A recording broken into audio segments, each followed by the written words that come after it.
shit off. No, you're cool, bro. All right, good? Yep. The stronger the grasp, the greater the distortion of perception and judgment.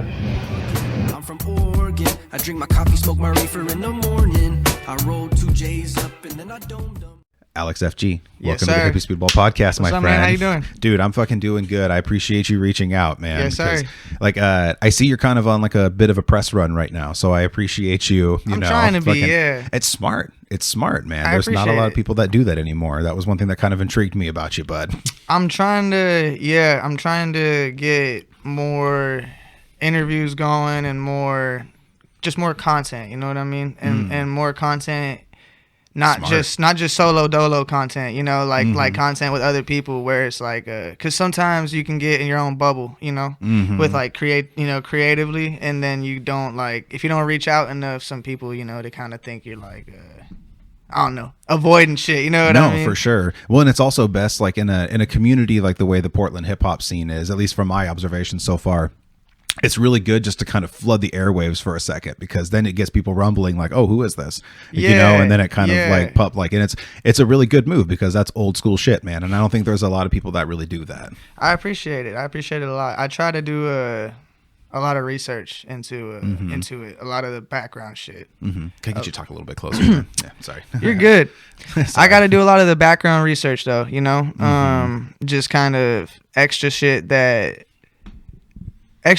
like is behind the scenes, you know, that like you wouldn't really think of people doing. So like finding out like where to put the music at, and to where, you know, where I can get it the most heard, and into an audience that's like receptive to it, you know, because some people, they'll just try to throw shit at the wall and see if it sticks, and you gotta kind of you gotta try to figure out how to make the shit stick on the wall, you know. Yeah, for sure. Well, yeah, and it's best to, you know, just kind of like gather it while it's good, instead of just, you know, saying like, all right, I'm just gonna craft this and just throw it over there, you know, like instead of just making like throwaway tracks like you hear a lot of. I take my time with it a lot. You know, with the EP Filthy Island, I took a long time with that. Like, it's crazy because people, like, you know, I took over a year to make those like 8 songs and shit, and it's not like it took me a year to make 8 songs. It took me a year to figure out those are the 8 songs I want to put on it, you know, because I have, you know, plenty of other ones. I was going to say, because I really enjoyed the EP. Sorry to cut you off. Let's just go ahead and just talk about the origins of it. Thank you very much. Yeah, no, like because I know you're very proud of it. So let's get the story behind it. Yeah, thank you very much. I mean, so like, because I work with Jordan Green, your boy J-Dub. He's an engineer. He's my favorite engineer around here. He's in Portland, and I work with him pretty much, not exclusively, but pretty much exclusively. Like, you know, I'm not against working with other people, but he's the one I always work with. And so I was going into there and coming out with some really good songs, and I was sitting there, and that's also the thing about me too, is I take my time before I even go into the studio. Like, I don't have a lot of studio appointments. Like some people, they'll go to the studio every week. And so you kind of like just like craft it beforehand, so that way when you go to the studio, you can just bust it out. Yeah, well, I spend a lot of time picking a song before I go to the studio, like picking a song to do in the studio. So like, you know, I'll write a song and I'll do it to a beat, and then I'll record myself doing the song, and then I'll record myself doing the song until I feel like I'm comfortable enough, like you know, like, and sometimes it'll be a song that I didn't even really think like I would put on there, like 808 on there. Like that was one where I wasn't really sure I was gonna put it on there, and then over time, like, you know, like some songs, like they just stick with you. You don't really know why, like they just kind of do. And you're like, okay, so like I just kind of kept repeating it to myself kind of every other day or some shit, and I was like, okay, I'm gonna put this on there. Nice. And it kind of turned out cool because I put it on there, and like a lot of people actually like that one on there, which is cool. And but yeah, I mean, Filthy Island, it really just started as just a collection of tracks, and then I was looking at it and I wanted to make a body of work to put out there. And yeah, for sure. Filthy Island, so on my song I said I've been feeling isolated on this filthy island, and ever since I said that, like, I don't know, like in my head I always had an image of like Filthy Island and shit, and so and Filthy Island's like in my head, you know what I mean, like it's like my brain is Filthy Island, you know what I mean, and like okay, Can you unpack that a little bit? Like, what do you mean? Like, it's like basically sometimes I can feel isolated with shit and with you know, just in general in life, and then with the music so like with feeling isolated, you know, you feel like you're on an island and shit, and then with the music though, it kind of, you know, it's like, yeah, like you know, I'm filthy, you know what I mean? And so since I had that like mentality, at the same time it's like a, I don't know what you call it, like an oxymoron. I don't know if that's the right term, but you know, where it's like on one hand, you know, you're like, yeah, I'm filthy, but on the other, you feel isolated type shit. And so it's like you turn that, and you know, you turn your own isolation into like my own filthy island. You know what I mean? And and so my music kind of reflects that, where it's like I'm not necessarily always making the deepest content, even though I do have some deep songs, but they're always something that I feel like I need to express, you know? Okay. And so like with 808, like that was just something I needed to put out there, bro. I needed to put out something that was high energy, you know what I mean? High amplitude, just ready to go. Cause a lot of the songs, sometimes I feel like, I don't want to hold myself back, you know what I mean, with anything. And so I just wanted to go all out on that shit. Hell yeah, bro. That's what's up, man. Like, and like, yeah, well, I could tell that you definitely put a lot of work into it. I'm sorry, guys. We're really lit. We smoked a fat blunt sir. before. What was that shit you had called? If you don't remember it, it was good. No, it was Ground Control. I remember. Ground yeah, Control. It was Ground Control to Major Tom. It's a good shit. Oh, dude, that's fucking. It was really, really good. That was a shout out, fucking Khalifa, for the hookup on that, because that was fucking. Oh damn! Like super duper tasty. Yeah, good shit. I was listening to that song "Graveyard," man. I was listening to that. I really liked that one a lot. So, and it was really cool because like whenever I was kind of like looking into you and everything, I watched your interview on Cross the Street, and you did it at a cemetery, and I was just like, that's really cool. It lined up. It lined up, and like I appreciate that a lot. First of all, thank you, and good on Jimbo for making that. Like if you like, shout out Cross the Street. I found out that you're the one that picked that out, buddy. Nice work, because I used to work at a cemetery, and I used to work at Riverview Cemetery, like, and it was it was a really, really dope place to work. It was like one of my it was one of my favorite jobs I ever had. That's kind of interesting, because I feel like working at a cemetery would be kind of sketch. You know what I mean? No, not at all, bro. Not at all. No, I was a groundskeeper. So if anything, the spirits loved us because we were keeping their house clean. Yeah, exactly. So like, if anything, we were cool about it. We thought about like fucking with joggers, because a lot of people like bike ride and jog through the cemetery and shit like that. It's a huge cemetery. I think it's like, if it's one of the oldest, if not the oldest cemetery in Oregon. Oh shit, dude! It's where like the Peddocks are buried, the Lovejoys, like all the major Portland families that were around, like all their families buried there. Henry Weinhard and his wife are buried there. Wyatt Earp's brother is fucking buried there. Everybody's buried there. Goddamn. It's a really, really fucking really big cemetery. But you know, we were groundskeepers. It was like a giant backyard and shit. It was honestly really dope, because you're there, like, it's just like you're constantly outside. It's like the wintertime, fall time, you know. So sometimes it was raining, but we had fucking gear that we were able to wear, so it didn't really bug me too much. And I had these fucking dope ass like coveralls that I was wearing. That was just like, I would just fucking zip on and off during the day. Yeah. Like we'd go inside for a break and shit. But it was a union job. Like we would just be out there all day. You get to wear fucking headphones and just listen to music and just fucking that's nice. Blow leaves, move sticks and debris and shit, and just fucking do whatever jobs. And we did a couple different ceremonies too. Like my very first week that I was there, it was actually my first day. But we started it because we had to dig a grave by hand on my first day. What you mean, no shovel? What's that? What do you mean, no shovel? No, by shovel, because normally they would use a backhoe. So like normally you don't. Normally by hand. What you? No, you knew. People know what I meant. No, I know, but we used but we had to use a fucking shovel to dig this ground fucking control. Grave, because right, yeah, ground control to Major Tom. Yes, sir. That's awesome. But we were the backhoe couldn't get on this hill. Okay. To actually like fucking dig the grave. And it was on a hill. Yeah, it was like on a hillside. So the way we had to dig it was like we had to dig it like deeper on one end and not as deep on the other. So otherwise it stayed flat. Yeah. You know, and then also we would have to be the ones that would go and like patch it over, because eventually the ground seeps. Erosion and shit. Like, well, no, it's because eventually the casket like collapses. Like at some point. Man. it's true. Like eventually that can't happen. Like where the casket will do that. Or like also there's a lot of because of the body losing like gases and stuff like that and decomposition. Yeah. Like the ground will actually like seep down and then you have to like patch it over and shit. Like and so that was something that we had to do. But like you prevent that though. What's that? So you prevent that though. Or like you fix it. Yeah, you have to fix it. Yeah. So when it happens, we'd go and be like, "Oh shit, we got to fucking fix that." And so like we have to. That was like a part of the job too, which was kind of weird. But I don't know. It gets you kind of like it seems weird, but it gets you like I don't know. You understand death a little differently. Yeah. Like whenever you work a job like that, I can imagine. Especially working the grounds because you're constantly amongst the headstones. All day fuck long. That. You can after knowing that shit about the caskets, you can burn me, bro, and you can put me in a vase and lock me in some shit and keep me safe. I want to get like I want to get like a natural burial that's like by a tree, so I can kind of become like a part of the roots. That would be cool too, though. Yeah, like shit, like because at the same time though, yeah, I mean it is kind of cool though that like. Good natural burials are cool. That, like the earth kind of like you know eats it absorbs you know exactly. What I mean? So like and that's actually so. On that note, my first week, that hole that we were digging, we had to put the guy on the ground.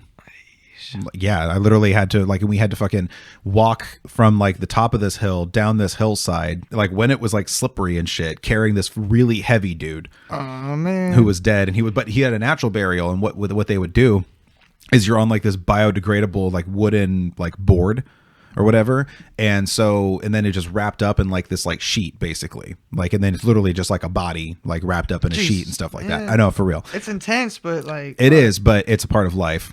And so but that was a big like that was my first week there, and we had to put him on this little thing that had the little rope, and then like it was literally like a hand crank that we had to turn to like put this guy down, but then they put like a mulch and like hay on top of it. So then you kind of just become like a part of like the fertilizer, and then you just grow with the cemetery. They do shit like that with cows. That's what I want. They do shit like that with cows. Like when cows Circle die of Life, Lion King shit. Yeah, when cows die on farms and shit, they'll take them and they put them in like the fucking like the dead stocks or like the shit that they grew. There's something wrong with it and all that, and then they'll just kind of become, go back into the farm pretty much. Circle of Life. It's weird how that shit works out, man. Oh, yeah, dude. By the way, I love your t-shirt, bro. Oh, thank you, bro. For those that are just listening to the podcast, he's wearing an Iron Maiden Number of the Beast t-shirt. And I saw you were rocking Iron Maiden, too, on across the street. Yeah, man. And by the way, it was funny when Jimbo called them a death metal band. Yeah, that's why I kind of... I love you, Jimbo. They're not death metal. I took a sec on that. I was like, because death metal to me is like, that's not really my thing very much. No, I don't really care for it either. Yeah, like the hard, like Norwegian death metal shit. Like, no, like honestly, Iron Maiden and like certain like thrash bands is about as heavy as I'll go. Likewise. Yeah, no, for real. Exactly. Like, and so like I like some Slayer tunes, but there's a lot of it I don't really care for. But I also really enjoy like Megadeth, and I fucking love Anthrax. Like I like some of like the thrashier bands, but that's more like fast paced, but you can still understand the vocals, and it's a little bit different. I just don't find the angst in that. I'm not like my angst goes to punk rock. Like that's about as angsty as I'll go as far as my music. Metal is just amazing to play. Do you play any instruments? I don't. I am trying. Well, I was trying for a little bit to learn how to play guitar, and then it was weird because I was trying to learn how to play guitar, and then that was kind of like fucking with my my songwriting. I don't know why. You seem more like a bass player to me. Maybe that's why. I don't know. You should try bass. It's also more rhythmic. Yeah, that might be part of it too. Because my dad's a drummer. Nice. And so I was trying to do that, but like my songwriting started to get like, because with guitar, it's like. It's different than songwriting because with songwriting you're free, free flowing. If you don't know how to play guitar and you're trying to learn how to play guitar, and then at the same time you're trying to learn how to play a song, you're like, you got to do it right. You can't like fuck off. You can't like, I mean, you can, but if you want to learn the song correctly. Yeah. I made that mistake in my early days because I started playing guitar when I was 13, and when I was there, sorry, I wish I did. No, I wish I did. It was like, it's never too late, bro. If you ever want to, just pick it up, man. I got honestly, one. Now it's I even got better. An acoustic in my house, but it's just, you know what I mean. I don't play it because, like I said, it was fucking with my writing a little bit because it made my writing kind of feel like it was more like I would start to write like I was like, as if I was learning to play guitar. You know what I mean? Yeah. Where like I'm not necessarily as free in my brain with it. For sure. Yeah, most definitely. I could understand like that difference. That's why I was saying like maybe like a bass. Like I could totally see you playing bass, but guitar is a lot of fun, like, you know, just to pick around and fuck around with. But what I was getting at is like whenever you are learning to play it, like you have to like, practice makes perfect, but only if you practice perfectly. Like you can't get anywhere without perfect practice. Exactly. And that's where I was at with it was, you know, so I was getting there with some things, you know, I was learning and shit, but you know, I don't want to I don't want nothing to take away from the momentum of the music. I always say for anybody that wants to learn to play guitar, because in my experience, just learn how to play a song you want to learn how to play. Like, don't look into like you got to start with the major chords. Well, no, that's what I was doing. So that's what I was doing, right? Is I was like looking up songs that like I wanted to play and shit, and they were the simple ones. And so like that's the thing is like you know, what songs? Oh, dude, fucking. I did like 2. Actually, they weren't even real like songs. They were like soundtrack songs. You ever played The Last of Us? Yeah. They were like little soundtrack pieces from that. So I looked up on YouTube. There's this cool ass British dude on YouTube, and I would look up his videos, and he had like one for the Assassin's Creed theme, nice. and I would just like look up little things like that, you know, real simple shit, like shit that wasn't too hard, and I would get to learn to do that, and then you know, it's just different though. It was just way different from it. For sure. Yeah. And like I always recommend too that people just like learn how to play like a couple power chords, because once you learn how to play power chords, you can play like 90% of the rock songs. Power that you chords know. are the fucking which ones are those? Those are they're basically like a shortened bar chord, because a normal bar chord goes all the way across the string. Yeah, I can't do no fucking bar chord, man. Yeah, so if you just do the first, like, you know, the first, then the fifth, and the octave, if you just do those ones, and then you'll fucking play 90% of the rock songs. You just got to move it up and down the fret. Like you can play anything from Green Day, you can play anything from the Ramones. Is that a substitute for the bars? Yeah, basically it's so like you don't have to do the whole bar. You just are literally just fucking jamming on those notes, and then you just kind of move it up and down. Yeah. Bro, you could learn so many songs. Like you could fucking learn every song from the Ramones. Yeah, just start there. Yeah, my brother plays guitar, and he's actually really good at it. Nice. And he was trying to show me, but you know what I mean? When someone that knows how to play guitar, they try to show you, they're just flowing. You're like, I don't fucking, you know what I mean? Yeah, you have to be able to go back to that early, like, you know, like extremely slow. Yeah, go back to your early mindset when you were learning to play guitar. What were you doing, and what could have you done better? Yeah. Like, and that's the way I approach it, because I was giving guitar lessons when I was still in high school, because I picked up the guitar and I became obsessed with it for like a good 7 years. Like, that's and good. I was just like all I wanted to do was play my guitar. Like when it got to the point whenever like I would get grounded, my mom would just take away my guitar. Like, yeah, so like, because I didn't play many video games, she didn't really care about that because I didn't do it enough. Like, yeah, and then she was like, "I'm gonna take away something you like." God damn it, Mom! And one time she got smart with it; she took the strings off too. I was impressed. Like, I wasn't even mad at that point. I was like, "Damn, you went all out, Mom." now you gotta fucking restring it, right? But like, I would sit there, like, I would get home. I would do my chores, do my homework, and then I would just fucking play guitar for the rest of the night. And then maybe towards the end of the night, I would hop on like Tony Hawk or Grand Theft Auto or some shit like that, or maybe some Madden. Yeah, like I don't really. I play some video games. I don't really play a lot though. Yeah, I'm not one to like geek out on Call of Duty for a really long time. I'm not really either. I got like some games that I've played and shit, but anytime a new Grand Theft Auto comes out, I have to play it and buy it. Even like if it's like I'll have to get a whole new system to play it, I'll fucking do it. It's been like almost 10 years since the last one. Goddamn. I know. I can't wait for it to drop though, because it's gonna have everything. Yeah, it's okay. Like it's gonna be worth it. Yeah, it's gonna be what we all been waiting for. I gotta have them do that, because I was playing San Andreas recently, and I'm like, man, what the fuck? Because San Andreas got all this shit that GTA 5 don't even got, and I'm like, I looked at like the release date of like GTA 4 and GTA 5. And I think GTA 4 came out in like late 07 or in 2008 or some shit, and then GTA 5 came out in 13.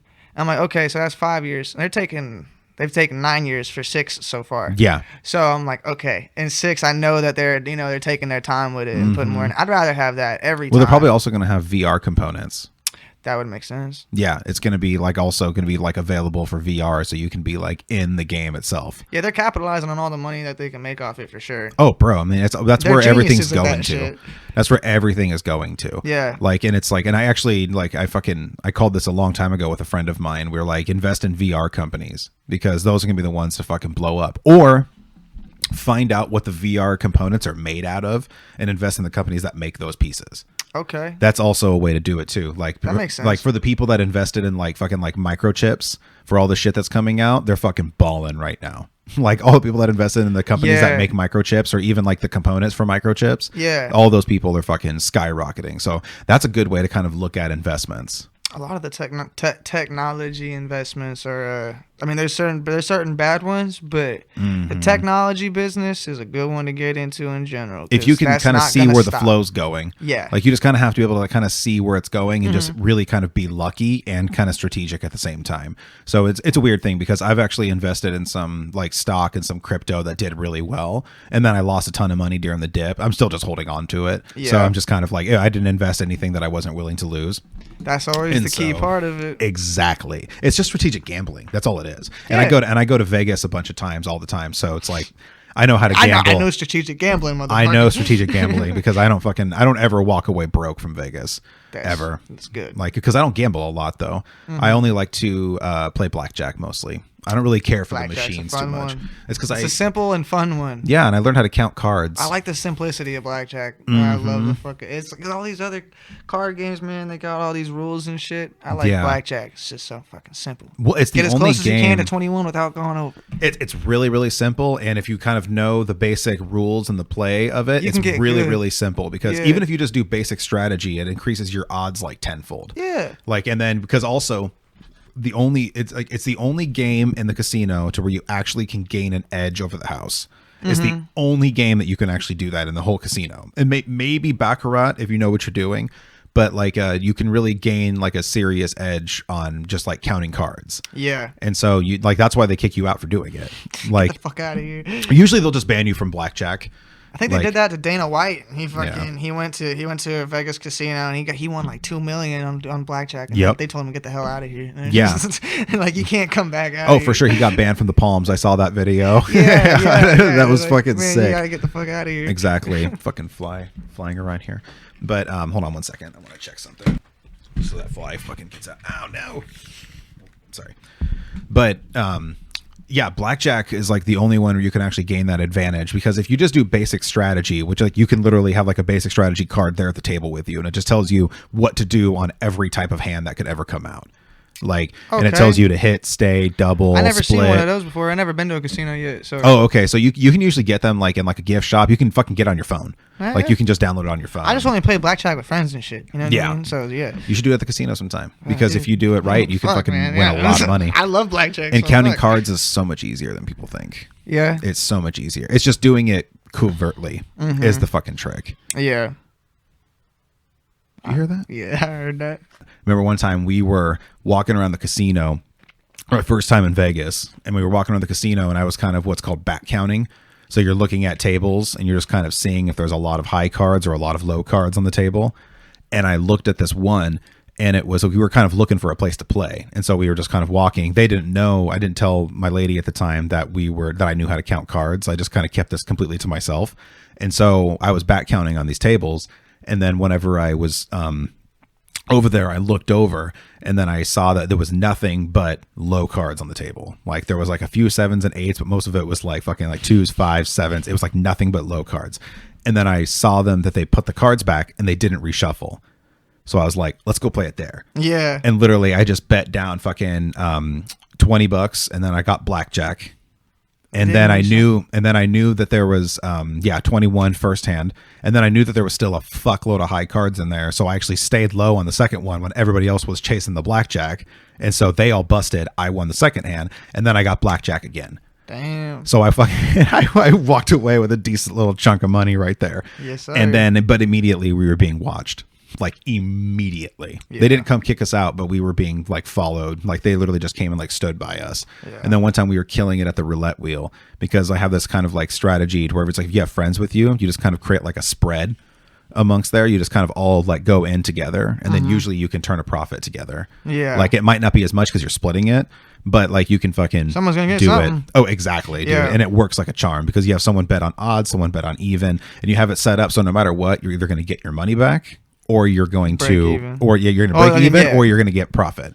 Like, and then you just take the little profit, set it aside, keep playing. And then take your Yes, little sir. profit, set it aside, keep playing. And then once you get to where you want, step away. Yeah. Do your thing. Fuck, I want to go to Vegas now. It's not even to gamble. I don't really do that a lot when I'm there. I just know how to do it. Yeah. I fucking hate machines. It's a waste of money. So what other bands do you like other than Iron Maiden, man? So is rock. So I was curious about that, since you kind of rock, like, you know, like you fuck with metal, and it seems like you like rock music. Does that kind of play an influence with your songwriting?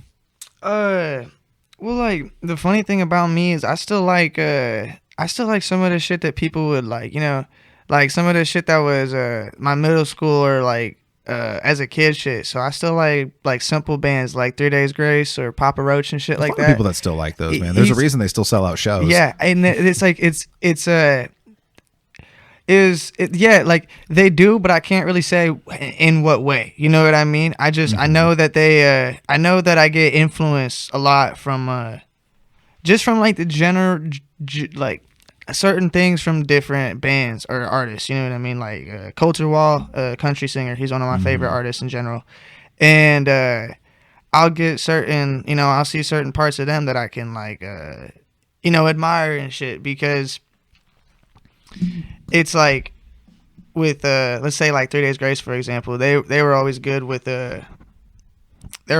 being able to do songs that like express their you know, like that people could relate to. And then it was the same thing with Papa Roach and shit like that. And I always kind of realized with certain people, you know, it's almost like they want the diehard fans, you know what I mean? Like the ones that really love you, and like, but they're not saying nothing, you know? Like they're not really saying nothing. I'm not expecting you to fucking say deep shit every fucking song, bro, but some of them just don't be saying shit to you. You know, I'm talking rappers now, you know what I mean? Yeah, but yeah, for sure. Some of them don't be saying shit really to even make you want to like rewind and think about it, you know? And like there is a lot of that. Yeah, and like a certain things though, like rock music for me is a good thing to use in hip hop, because in terms of the imagery, rock and roll has always been really good with imagery. You know what I mean? Oh yeah, when the lyrics paint a real good image and shit without saying much, because there's way less lyrics in rock and roll than there is in hip hop. You know what I mean? Absolutely. Like a fucking quarter of the lyrics. And but the thing about it is, which is something that not a lot of people know. Yeah, dude, like, it's not even fucking close. Yeah, fucking usually an entire rock song is like one verse in hip hop. Yeah, dude, exactly. And so, but the thing is, you gotta, it doesn't mean, you know, I mean you can, you know, do whatever you want to fucking do, but like for me, it's like I want to be able to kind of paint an image with what I say, but not force it on you. You know what I mean? Kind of like a book can do to your imagination. And where it's like, I'm not ever gonna tell you should do something this way, or this is bad, or I might, you know, say something bad. You know what I mean? Fentanyl is bad. Don't fucking do fentanyl. But let's hear that tweaker in Vegas that tried to rob me. Fuck you. Go ahead and buy some fentanyl. Kill yourself. Fuck that guy. But fuck that guy. It's like, I'm not gonna tell you something's bad straight out, but I'm gonna paint you a picture that shows you it, and then I'm gonna let you make your judgment from there. Yeah. You know, and not with everything, but like. Also, just like, you know, like I'll have that with some ideas, like with certain songs, you know, like I'll hear a rock lyric that makes me feel a certain way, and then I'll want to take that feeling and put it into a hip hop song. Yeah. And see how I can transition it and make it work, you know? Hell yeah. Are you like going to start like messing around with like a lot of instruments and stuff like that? Yeah, I got a buddy my buddy Sean, he plays guitar. I'm probably going to start seeing, actually, I mean, me and him made a song pretty recently. I don't know if I think we're going to put it out, but, I think he's playing bass on there, and he's playing drums on there, and, he's playing bass, drums, and I think piano. Or not piano, but keys. You know what I mean? Yeah. And so I don't think there's any guitar in there. I think it's just the keys and the bass and the drums. So it's like it's a real smooth, you know. Oh, and horns. There's horns in the background too. Nice. So you know what I mean? It's like a real smooth, kind of like almost like jazzy type beat. That's what's up, dude. So, I love that sort of shit. And you kind of like reminded me of something. I have this idea for something that I want to make, and maybe we can work together on it or something like that. Or any other artists that are listening, let fucking hit me up. Let's do this together. But I have this amazing idea about taking like jazzy hip hop beats and singing like Sinatra style harmonies over the top of it. Yeah, that would be hard. Like making like modern Sinatra, like crooner music. You know what I'm saying? You could even have that as like a background vocals to like the hip hop song, or you yes, could take that's kind of what I as- was thinking. Like you would kind of like take like almost like take like the same thing that like gangster rap did with Nate Dogg, but apply that to like that kind of Nate like Dogg. jazzy. I love Nate Dogg, like rest in peace. Yes, sir. And so like take like that sort of element where you have like rap music, you have like rapping music and that kind of harmony too, but apply that to kind of like a jazzy kind of like Sinatra swing kind of vibe. Yeah, well, that's the thing. A lot of music. And we are back in the fucking 20s. Let's make it roaring again. Yeah, dude. There's a lot of music though. Like that's what I was gonna say. There's a lot of music nowadays, and not just nowadays. You know what I mean? There's always been, but there's a lot of music that doesn't have, like you said, like they'll have the good beat or they'll have the good rapping, but then they don't have the harmony. Yeah. Or they'll have, you know, vice versa and shit. And so that's what I always try to do too. That's why it took me so long with fucking figuring out what songs I want to do for the EP, because it was like I wanted to tell a story musically with it. Yeah. And so like the first song is Sirens, and so that one has a fucking crazy ass booming ass beat, and that one's like a good like kind of like epic Yeah, I'm excited to intro listen to it in my car because my car has a fucking killer ass stereo hell in there. yeah, thank I'm you. excited to listen to it. Appreciate it. And you know, and then I wanted to flow from there. So like, you know, second one's Momentum, you know, that's obviously the one that's like gonna get you going. And then the third one, 808, that one is like that's like the peak of the party, you know what I mean? And then you hit Graveyard, and Graveyard's like shit, dude. Graveyard's probably my favorite one on there, man. It's my favorite too, 100%. Thank you. Yeah, I appreciate it. 100%, bro. Dude, Graveyard was like the last one that I did. I did that one like And Momentum was good too. I did Graveyard. Thank you. I did Graveyard. I think in June. I did it really recent. Nice. And so Turned out really good. Dude, thank you. Well, dude, it was crazy. Fucking shout out Jordan Green, man. He's such a dope fucking engineer. I hit him up and I'm like, hey, bro, I need the stem or not the stems. I need the waves for the songs Nice. because you know that's the higher quality. Oh yeah, for sure. And, We're recording on a wave right now. Yeah, hell yeah. And so I'm like, hey, I need the waves, right? And so he sends me the waves, but he's like, okay, hold on, I need to do something or whatever. And I'm like, okay, I'm assuming he means like his own like personal life shit or whatever, you know. So I'm like, okay, I give him a little bit, but I hit him up like mid-July, so like, you know, I need these pretty soon.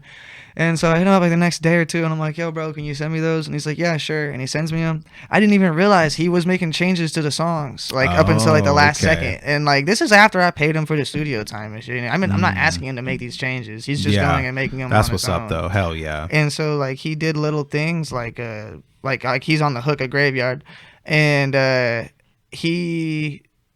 Bro, like it's just a little like that's why I love working with him. It's just the little shit that you can't really, you couldn't tell him to do. You know what I mean? Yes, you couldn't tell him to do that. Something that has to come from the heart because you care about doing it. Yeah, and so he would go back and he would like, I think he made like a change to his background vocal and just something about it. I don't know. I'm not an engineer, but something about it that he did, man, it made it like extra smooth and shit. And I was like, man, this is how I work with you. And then Hell like yeah. on Sirens, he had it where it's like what did I say? I was like sing to me like you was a siren, signaling alarms and the sirens. He at first he had the siren start on the first bar of that little 4-bar stanza, but he changed it after, because in the first bar I'm talking about a siren like Greek mythology, and then in the second bar I'm talking about actual whoop whoop sirens. Nice. And so then after the second bar is when he put the sirens instead. And I'm like, Nice. it's the little shit like that, you know, the For little sure. details. I'm like, yeah, I fuck with that. So shout out Jordan Green. Yeah, most definitely. Shout out. They fucking sound great. They sound really awesome, man. Like I said, I fuck with your music a lot.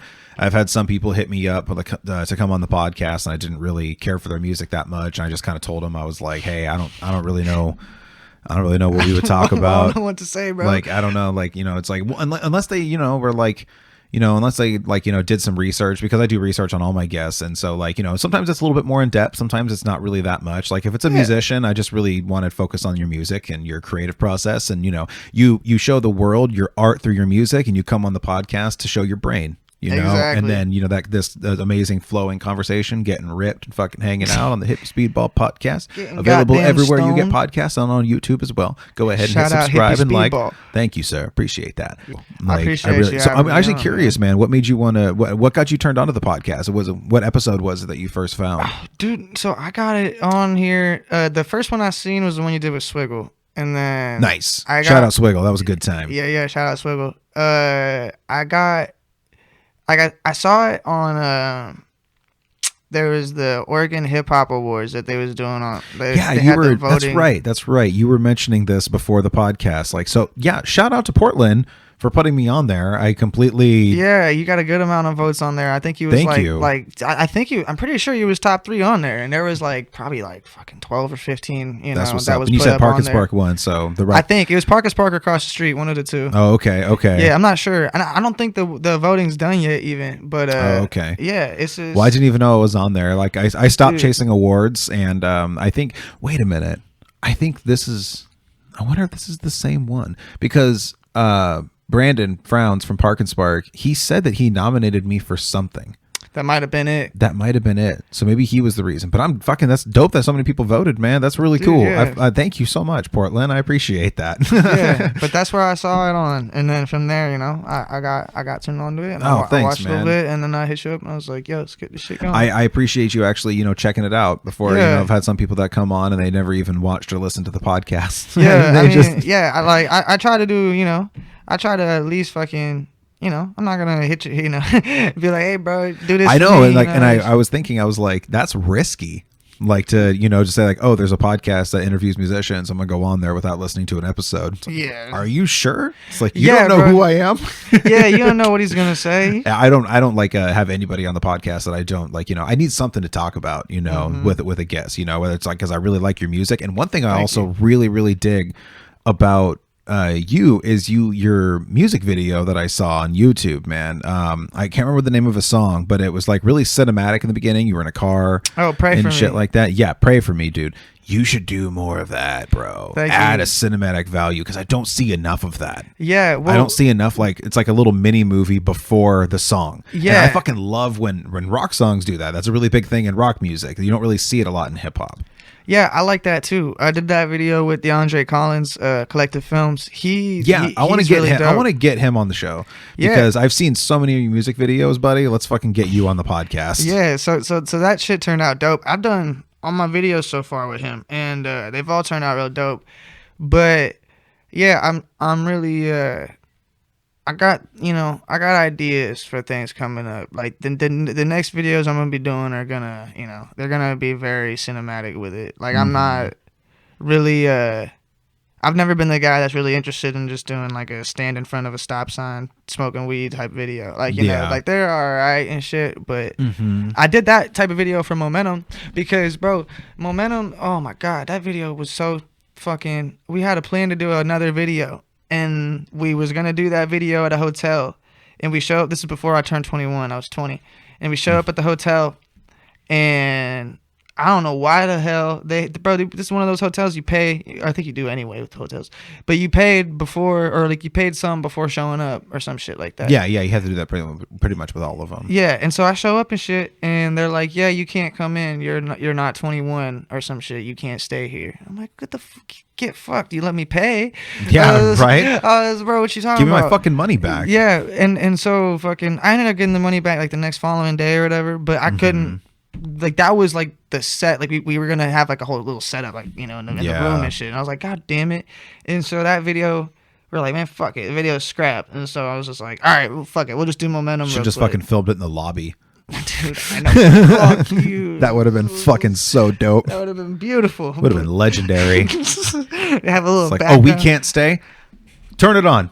Well, that's the thing too. Is like I want to get more like when I do my next video and shit, I want to have more, or depending, like if there's certain funny shit or certain cool shit that adds to the video, the setting of the video, you know what I mean? Because the setting is important. Like setting is really important. Like with movies, a lot of times people don't really realize why their movie is their favorite movie. And a lot of times it's because of the setting of it and the way they shot it and shit like that. And it's like, I want the setting, like, you know what I mean? Like if I'm telling you I'm in this spot. By setting, you mean like the actual environment itself? Yeah, environment, showing you something that was there, and like I love little things before or after a video where like like some like little funny shit, you know, like if you get a video of a tweaker saying some funny shit or singing along to your music or whatever, like, hey, what's that? It's like, put that shit after the video, put that on there, you know what I mean? That extra shit adds to it. Yeah, for sure, man, for sure. And I think that's a really genius approach, because like taking like that cinematic value,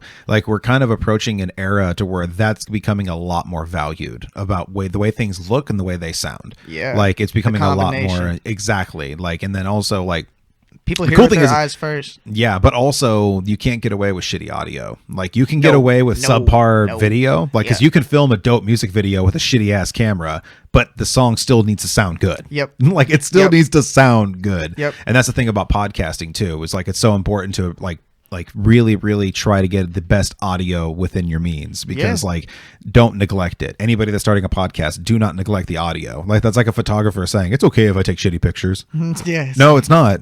Like you can't do that, bro. Not if you want to make money with it. That's like, you know, it's like not if that's what you actually want to do and you want to do it right and put out a decent product. Yeah. Like how dare you? It sounded good on here though, so thank you. I appreciate that, man. That's my musician background that helped out with that, because me and my friends, we were like huge like audio geeks back in high school, and we were like still like we were practicing and running our shit through a PA and mixers and everything like that. You gotta start fucking asking around people. Dude, you could probably make so much money around town doing these shows, because they got some of these shows around here. They don't got they don't got the best audio, you know what I mean? Oh, for sure. Anybody that's ever interested in that, I would totally do that, because I've actually helped out a couple podcasts. You heard it here. Anybody around here that's willing to fucking pay somebody that isn't that good at, you know, the shit, pay somebody that is good at it and pay this man to do it, because that shit is important. Extremely especially in podcasting. Important. And my shit's portable too. Yeah. So I can bring everything to you. So go ahead and hit me up. Yes. That would be a lot of fun. I've done it for a couple people before. I've actually like I've had a couple podcasters. They even told me, they're like, dude, you've inspired us to want to do better audio, and like you've inspired us to want to do more. And I'm like, that's fucking dope. That's what I want to do. I just want to inspire with my That's shit, my main goal in life. That is my absolute main goal in life. Yeah. I just realized I haven't been using the coaster this entire time. It's all good, but I've been showing off the Happy Cannabis mug. Shout out Happy Cannabis. Love you guys. Yes, sir. But like like I would I've done it for a couple like different, I love motivating people and inspiring people and stuff like that, and I've been able to help out a couple podcasters that like, there was one of them is a friend of mine. They're called the 2 Die 4 podcast. They're like, they just do like you know, kind of like a like role playing game, and they just record a podcast while they're doing it and shit. And so like they do various different ones, kind of like D&D style campaigns. But, oh shit. Yeah, and so they just record a podcast while doing that, but their audio wasn't the best, and I just hit them up and I was like, dude, I want to help you guys out. Like we're gonna get this going. And then I was helping them out for a few episodes, and then they got their own audio equipment. And I don't know if they're still doing it. I haven't seen an episode get uploaded in a while. But they I've helped them out and stuff like that. So I got a little sample I can show you before and after my help. Hell yeah. Like, also I would really love to just consult people too. Yeah. Like, you know, it's like if you want to just pay me for fucking, you know, like an hour of my time, like I would totally do that. By the end of that hour, you're gonna know how to fucking have a pro podcast, what to use, how to fucking grow it, the best ways to approach people about it, the best ways to find guests. You're gonna know all that shit within like probably an hour and a half. Yeah. Like, and then it's because I want to have a really good, it's gonna be like we're having a podcast, but only you're picking my brain and I'm getting I'm seeing what you want, you know? And I would much rather do that, so I can just set people out on their own. It's like, you can do this yourself. Just let me teach you how I did it. And then I can make it a lot easier, rather than all this overwhelming information that gets dumped on you when you're creating content. Yeah, just overbearing. Well, everybody just thinks that they need the absolute top of the line best stuff. Like these microphones were like fucking like $90 a piece. Like they're just fucking Shure SM58s, and I got specifically those ones because they're fucking durable. You can fucking throw these things against a goddamn brick wall and fix it. Like they're very, very durable. And I needed ones that could take a lot of smoke, because there's a lot of smoke flowing around. So you gotta do what you gotta do. You'd be smoking up. And I use dough if you want to smoke on that. Oh, speaking of, yeah, should we roll a little bleezy real quick? Yeah. All right. I'm gonna probably take a little pause on the video real quick. Okay. And then that way I'm not just like, you know, wasting up the space and shit like that and everything. Actually, maybe I'll just do it while we're recording. Fuck it. We'll just keep the fucking convo going. Yes, sir. I can fucking twist up a bleezy and do that. Mic check. 1 2 1 2. What it do? Ooh. Yeah, it sounds really good, man. Hell yeah. I appreciate all the compliments on the audio. Dude, yeah, sounds great. And I want to help out a few of my podcast fam. You got a grinder, or do you just break down with your hands? What's that? I just break it with my hands. I don't grind for blunts. I do the same. This might be a bit of a challenge, but it's all good, bro. We'll see. Challenge accepted. That shit got some that some fucking freshness stinks to so it. Good. That's that Vancouver weed, bro. It's different up there. I don't know. Some of this shit. It's about the same. That's what I mean. Some of this shit isn't. It's like nowadays you pretty much get the same weed anywhere. Sometimes I like the Oregon weed better. That's what I mean by different. Like, you know, Oregon weed is definitely the best. Yeah, like I like the. There's a reason why like people come to Oregon specifically for their weed. Yeah. We have the perfect climate for it. Like it's better than freaking Cali. It's better than Mexico. It's better than everywhere else. There's a reason why. Because like also we had to we have other people have like those sunshine and those mountains and stuff like that. You know, it rains a lot here. So we like invented hydroponic. Like we got everything over here. The Pacific Northwest in general, like even Washington included, like we had to fucking use hydroponic because it was the only way we could grow our shit. Yeah. You know, like, and there's some areas where you can grow it really well outdoors. One of my goals is I want to own land and I want to grow like natural cannabis on those lands. And like I want to go and like get like some land out in like Montana and grow like some Hindu Kush because it's kind of similar to like those mountain ranges. Hindu Kush. Yeah, for sure. Because like that shit's good. Oh, dude, I love purple Hindu Kush.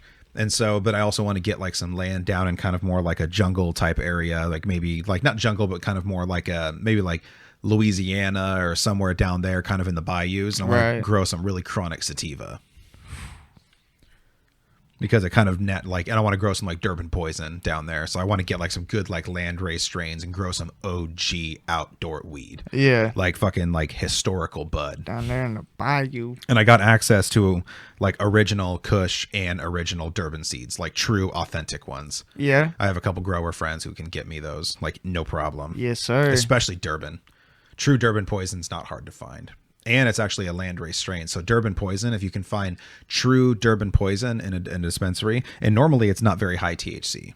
Like Durban poison normally isn't that high. Usually it's like maybe like around like the 20% max. Usually it's pretty low if you want true Durban, but it's a complete land-raised sativa. Like no hybrids, no nothing in it. It is strictly sativa because it comes from Durban, Africa. That's why it's called Durban poison. So this is actually a really good spot to get something that I get from every guest on the podcast. And you heard me talk about this with Swiggle and maybe a few other people, but I would love to hear the story of your first time you ever got high, my friend. Oh, yeah. So I was with my friend Juan and my friend Chaden, and we were going, what the fuck? So I was first with my friend Chaden, and we were looking for Juan for a big minute. Like, we didn't know, he had just moved here, and we didn't know what house he was in yet. And he lived, like, just down the block from us, you know what I mean? Because, like, we lived, like, me and Chaden lived, like, 2 streets down, you know? And so I'm with him. We're trying to find Juan. Juan's, like, supposed to be within the street of us. So we eventually find him, and he's like, man, it's an ugly ass day out here because it was fucking cloudy. He's from Indiana and shit. He ain't used to all these clouds and shit. And so he's like, man, we're gonna go get some weed. And we fucking, we had $20. We went and got a dub, and the dub days. The dub days. Ooh, man. There's a song title for you, bud. Yeah, dub days. The dub days. I like that actually. Dub days and the dub for real. But you could do both double, like, you know, like double entendre, dub days, like in a days, or like back in the dub days. Yes, sir. And no, you're good. I like that actually. So we get it, and we roll up in these like these raspberry flavored papers, and they were hella good papers. But we smoked the shit in this alley, and it's just a joint, you know, nothing that crazy. And we didn't smoke all the dub, you know what I mean? It was just like probably a gram joint and nothing too crazy. I left the blunt wrap out there. 1 second. But yeah, so we roll up that shit, we smoke that shit. I don't even think I'm high. Like, I'm like sitting there, I'm like, what the fuck?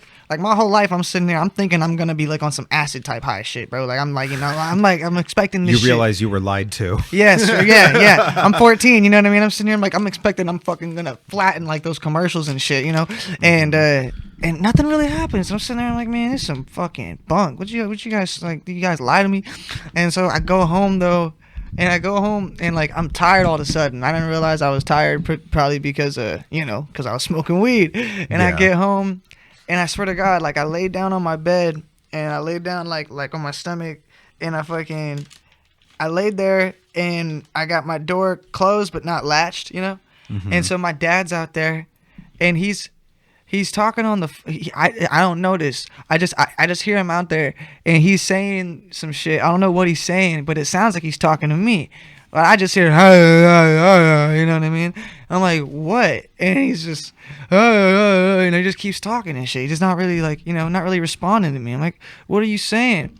And he just kind of keeps talking, and I'm yelling from my room. I'm like, what are you saying? Like, what the fuck is wrong with you? I was like, what do you want? Like, why don't you just come talk to me, bro? And he doesn't say nothing. He just keeps talking. And then I realized though, like I fell asleep and I woke up and I realized I was like, oh, holy shit, he was on the phone.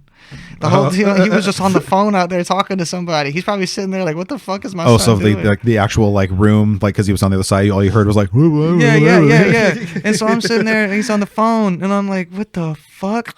I'm like, oh damn, I was higher than a bitch. I thought I was all sober and shit. I'm fucking sitting there. I didn't even know I was so high. I didn't even know I was high. That's awesome. And I was fucking geeking. Well, I mean, also it's like you don't really know you're high because it's your first time. Yeah, and then after that though, I go over to my friend's house and we go and we smoke up and fucking that was my first time smoking a blunt. This is like the same day. Nice. And we it was the fucking nastiest shit though ever. It was just fucking. I hate Tropical Fusion Swisher blunts. I fucking hate those. Definitely not my favorite. No, and we that's what it was. So I smoked it, but man, I felt like I was dying when I smoked it because that shit tasted so bad. I'm like, why do you guys? I was like, is this what all weed tastes? This is only my second time smoking. Yeah. I'm like, that's also kind of harsh to do to someone where they smoke weed for the first time because they don't get a chance, like they don't get like a dude. Oh my god, chance to like taste what weed really tastes like. I ain't get no introduction to shit. They used to fucking, bro. You want to talk about peer pressure? Like, goddamn, they used to like those assholes, dude. It was beautiful. Though. I love them. They put a fucking for sure. I call my friends assholes all the time. Yeah, they put a gravity bong in front of me and shit, and you fucking what a gravity bong is, right? Yeah. Yeah, dude. I figured. I'm 32, bro. Yeah, I figured. I just, hey, bro, just gotta make sure. I've made a gravity bong out of a fucking bathtub. Oh, that's with crazy. a fucking water, like with like one of those giant like water jugs, like that you get like in an I office. I know the water jugs. Yeah. Mm-hmm. Oh, it's just in the bathtub. Yeah. Oh, okay. Yeah. Yeah. No, we did that, man. Oh, it was so fucking ghetto, man. This is nasty. Looking back on it, we had like a fucking a bucket. I was also a knife hit guy too. Oh, yep, knife hits on the stove. Yeah. Yeah. We had a bucket. Looking like a tweaker with burned out knives laying up, dude, but it's only weed. God. We had a fucking bucket that we would take the bong hits with, and that shit, oh man, that shit would kill me. And I remember one time I got so high that made me think I threw up on the floor, and I didn't. I just coughed so much. Oh yeah. And I was like, bro. I hate those coughing spells where you feel like you upchucked. Yeah, but I'm so high. I'm sitting there that they got me convinced. Like they're like, bro, you threw up on the floor, and I'm like, what are you talking about? What? And they're like, bro, you threw up on the floor. Are you gonna clean it up or not? I'm like, clean it up with what? What are you talking about, bro? It's like, oh man. Oh fuck, dude. I used to get so geeked. We had like no food, right? And so we fucking, oh my god, we made this fucking. This like soup and corn type shit. It was actually pretty smacking because we were higher than a bitch, and we were eating. That's where some of the best fucking recipes come out of, bro. Dude, it was really good. But I have some dank ass food that I've made while I was high. Sorry, I just got to interject. No, you're good. This. I made this dessert one time because earlier that morning we had some pancakes, and just like for shits and gigs, we had some white chocolate chips in there, and I just threw them in the pancake mix. But we still had a shitload of pancake batter left, right? So that night, what I did is I had like some like oil, so I heated up some oil and I just took the pancake batter and just dumped it in the oil, and it made kind of like a little fritter thing. What the hell? Dude, it was fucking sick because like the dough just kind of like spills and then stops and forms and then it just starts frying. That's kind of dope, actually. Dude, it's really fucking cool. And so I just took a scoop of it, like a ladle, and dumped it in there, and then made like the kind of like white chocolate chip like pancake fritter thing, like this fried pancake basically. And then I put a couple scoops of vanilla ice cream with strawberry syrup on there. I can get behind that. It was one of the best fucking things, and it looks so presentable because like it's still kind of hot. Yeah. And so you put the ice cream on there and it steams. like from like the bowl and You're shit. like, this Dude, shit is so it even looks presentable, and I made that while I was fucking higher than fuck, bro. Yeah, those days are fun. Oh yeah, bro. I definitely. That's why a tea break every once in a while is cool. I remember we used to. Oh, dude, I've never been so high as I used to be back then. I used to like. Sorry, this is taking me a while. I'll take my time with my blunts. Nah, man, For you those good. watching too, because I've actually never done this on the show.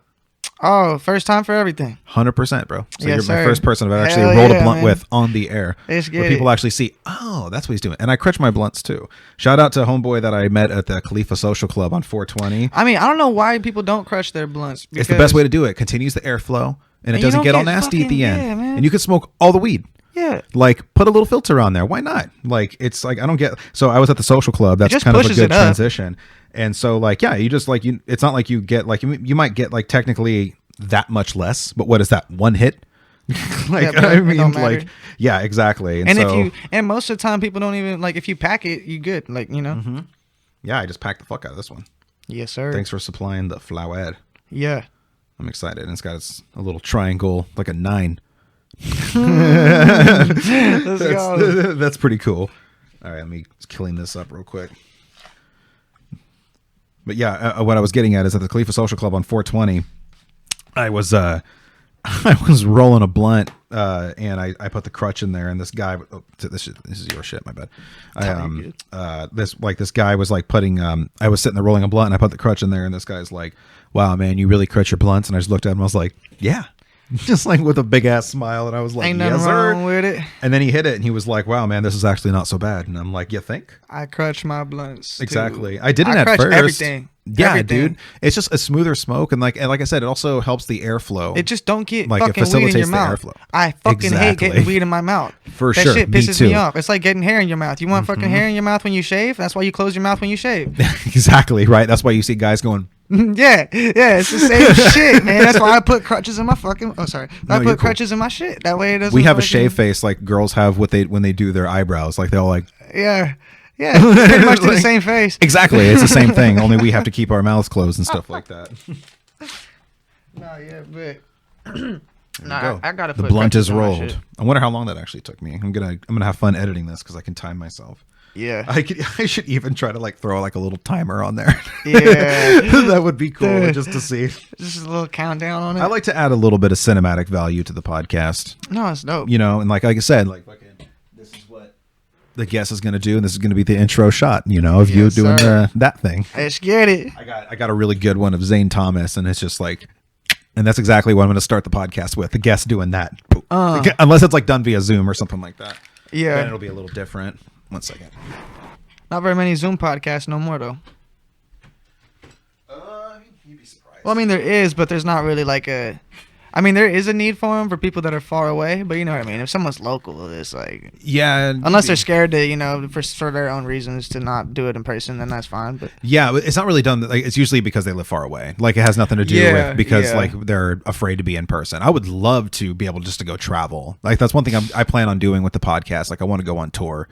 Like, you know, and so go meet up with so first off, like my podcast fam, like I want to go do in-person episodes with my friends that I've become friends with over the years, like that live in, you know, fucking Dan Lovely from the DL show over in Michigan, Jerry and Blaze from the Cloud Chronicles. I fucking love that dude. My homegirl Priscilla, she used to have a podcast, but she doesn't really do it anymore. But like it was called Prissy's Prime. She was my very first person that ever had me as a guest on her podcast. And so dope. like, yeah, she That's was dope. wanted to talk about the Oregon cannabis industry and stuff like that. And Hell yeah. it was a really, really fun time. We've been good friends ever since. Hell Like, yeah. and she lives over in Jersey, and I remember when they became legalized, I was like, "Congratulations, buddy! You're finally here with us. I'm so happy for you guys. It's fucking super dope." Yeah. Took them a while, but they got there. Yeah, for sure. It can take a while sometimes. And normally I'm not smoking on the show anymore, but you know what? Fuck it. I might just change that because I've smoked in here a couple times and it airs out all right. I mean, the blunt smell stays in this room pretty fucking heavy. Like it sits for a minute. Man, I remember, dude. That was one of my. Actually, this would be favorite it. This I could just fucking play like video over the top of this so it doesn't show us smoking. shit. Yeah, dude. There's It's like here's this- going to be a random horror movie playing over the audio of the podcast starting now. and just coughs in the background. Ah! Well, they'll still hear it, but it's just going to be whatever movie. I'm thinking Night of the Living Dead because it's public domain. I could literally put up the whole movie if I want to. Oh, yeah, you should do something public domain for sure. But one of my favorite shits back in the day where I was with my friend and he had just moved into this new place and it was like a duplex. But it was one of those duplexes where it's up and down as opposed to left and right, you know? Oh, yeah. And so the landlord is below us and we're smoking upstairs, you know, doing our thing, whatever, but we're smoking in the bathroom. Sorry. We're thinking it's gotta be You're cool, bro. Gotta be going like just going through the vent and not going down, you know. We're upstairs. Why the fuck is a vent in the ceiling gonna go down? But apparently it went down. We don't like, you know what I mean? And one of the rules there was no smoking weed. And so this dude was this Mexican dude who barely spoke like any English, right? And so we're out there and we're smoking a cigarette after we just got done getting high as shit, and we're like fucking 15, and this dude comes out, or the landlord just got home, and so he pulls up and he gets out his car and he's like, hey, you know, someone around here has been smoking marijuana, and my boy just looks at him, he's like, I hate it when they word it that way. Yeah, I know. He's like, no, someone's been smoking marijuana? And dude, it took everything in me to not just start busting up, but it got real serious real quick, because then the dude's like, yeah, you guys are going to have to go. And we're like, what? We're like, what you talking about, bro? No warning, no nothing? And he's like, once your mom gets home, you guys are going to have to talk. We probably got to go. They didn't have to, I don't think, but man, that shit. It's never good when they word it marijuana. Dude, he's like, yeah, you guys are out here smoking marijuana? People still have a stigma. That's why we're not showing this on the air right now. Yeah, like, that's why there's a random movie playing over the background of the audio. Yeah, and it's not Get High. Or How High, I mean. Although I do think a blunt you could probably get away with. Swisher, bro. I'm just smoking straight up tobacco. Exactly, because it doesn't look like weed, you know? For all they know, we could just be passing around a little tiny cigar for some odd reason and inhaling it too. Like, we could just be weird people. Yeah, we smoking cigars. Right, exactly. It's get your shit together. It's a new thing. You know, if you're not a part of it, you're behind. You got to get on the trend. Right. Oh, God. I do like that I can raid the public domain for so much cool shit for the podcast. That's pretty dope. There's been a couple times I put on like the "Let's all go to the lobby, let's all go to the lobby." That. Do you have like an app or whatever that like tells you or like gives you a certain, you know what I mean? Like it'll show you like this song that you could use that's not copyrighted, or this video that you could use that's not copyrighted. No, I just go on. I just get royalty free stuff on like YouTube if I need to use like some random track, like the first like 3 like, you know, kind of like songs for the podcast. If I'm not, because like, you know, for the intro of this one, I'll use one of your songs. If I have a musician, like y'all do the intro, but normally I would have like this one kind of like this like punky tune, like it's like like, yeah, so like I've had that one plays on the trailer. That one's just like a royalty free like rock song I just found on YouTube. Yeah, and I would just scroll through until I find something I feel like fits. You should hit up somebody, or correct me if I want to make my own too, but also I was gonna say, you should hit up somebody to make your own. Brenboy is his "I'm from Oregon" is the official theme song of the podcast. That's a good one. Like, and I got his permission to use it, and I was so fucking happy because we had an amazing podcast. We're gonna be doing it again soon. I got to hit him up to schedule that because we've been in contacts about it. Brenboy's the shit. You should get on Rip City Basement. Yeah, get on Rip City Basement, bro. Brenboy is the man.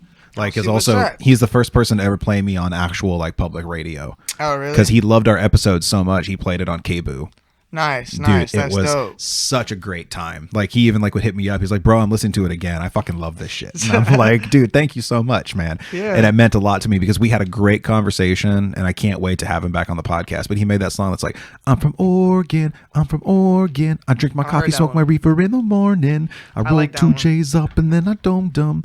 And when I'm done touring and performing, send me back to Oregon. I fucking love that shit. And as soon as I heard it, I'm like, that's actually why I reached out to him to come on the podcast. Mm-hmm. Because he fucking like made that song. And it was like, I was like, this is perfect. Yeah. Drink my coffee, smoke my reefer in the morning. Once I tell people what a Hippy Speedball is, they're like, oh, dude, I have those every single day. And I'm like, exactly. You're like, I do that shit all the time. Yeah. Well, I mean, I don't know if you like, heard this on the podcast or whatever. I mean, I've talked about it before, but like I only started this shit just for fun. Yeah. Like it was just kind of like I just wanted to smoke weed and drink coffee with really dope people.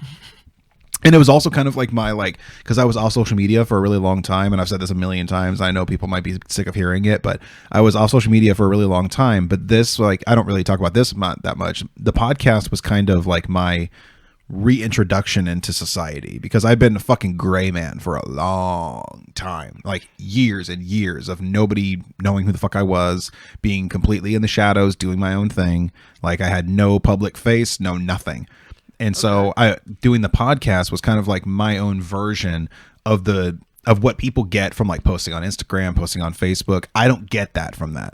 I get that from this. Okay. Being able to actually meet people. And then, next thing I know, people actually were fucking with the show.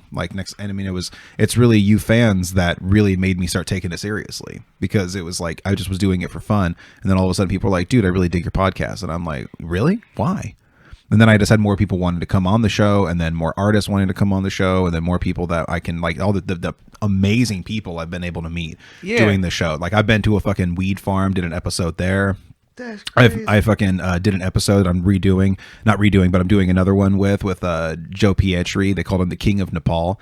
He was one of the #1 hash smugglers back in the 60s and 70s. Like and I've said this story a few times on the podcast too, but he used to smuggle. I have a clip of it that you can find on Instagram.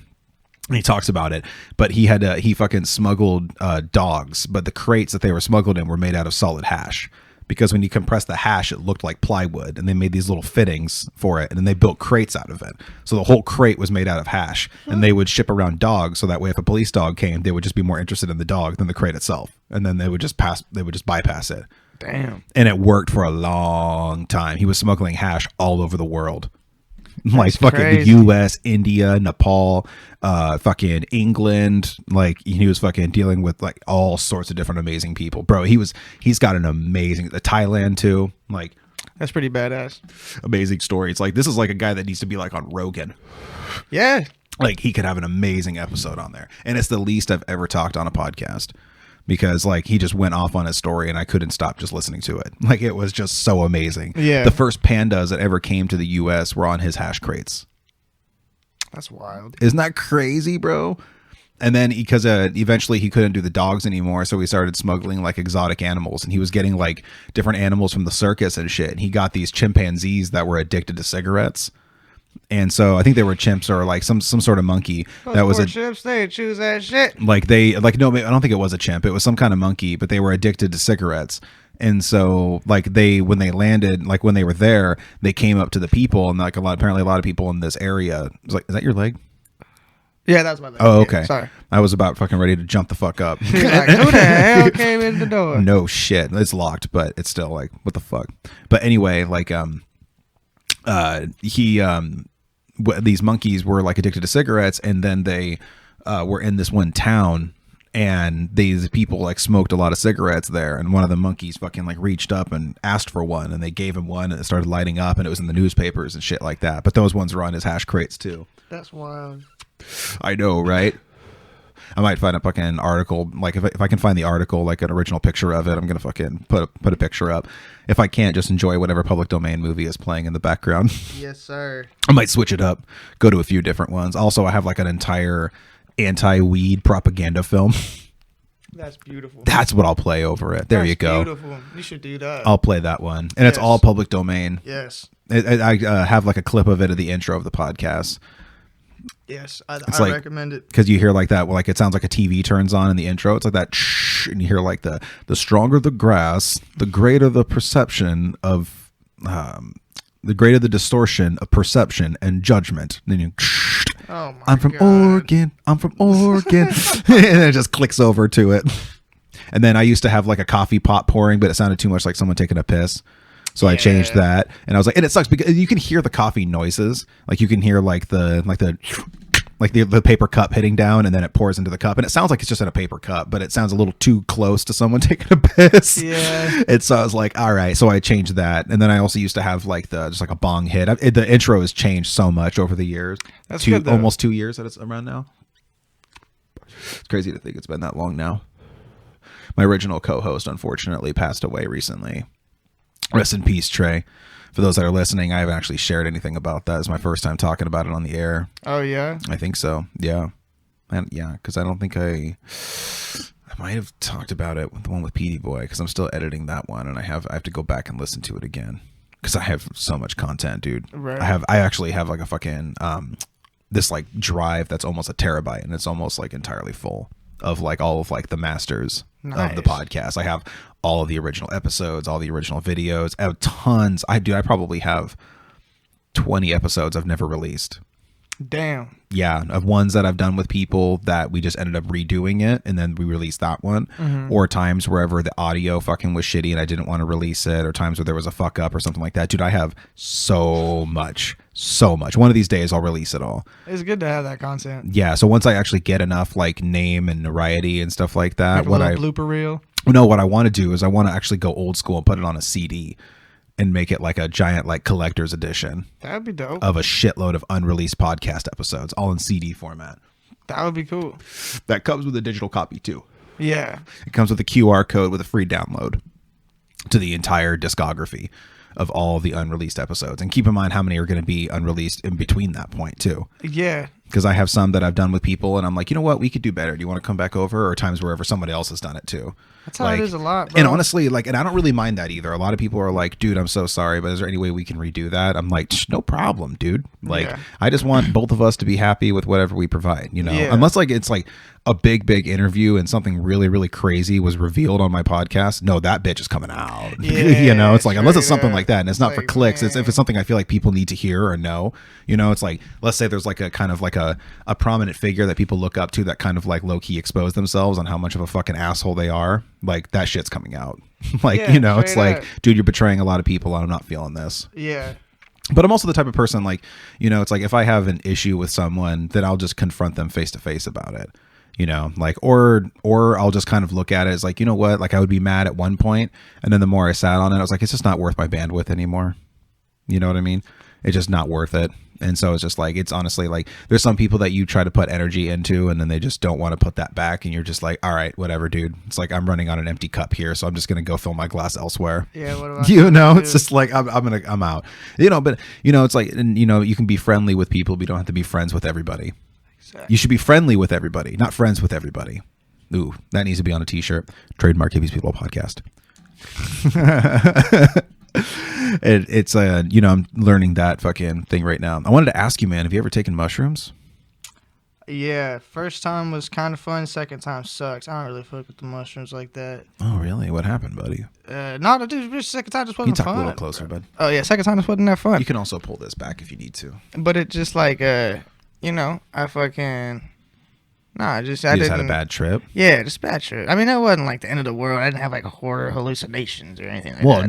no. You probably didn't eat that much. No, it just wasn't like I was uncomfortable. You know what I mean? The whole time, and I just like I immediately wanted to not be high anymore, and I'm like, oh shit, I got. Did you get like introspective at all or anything like that?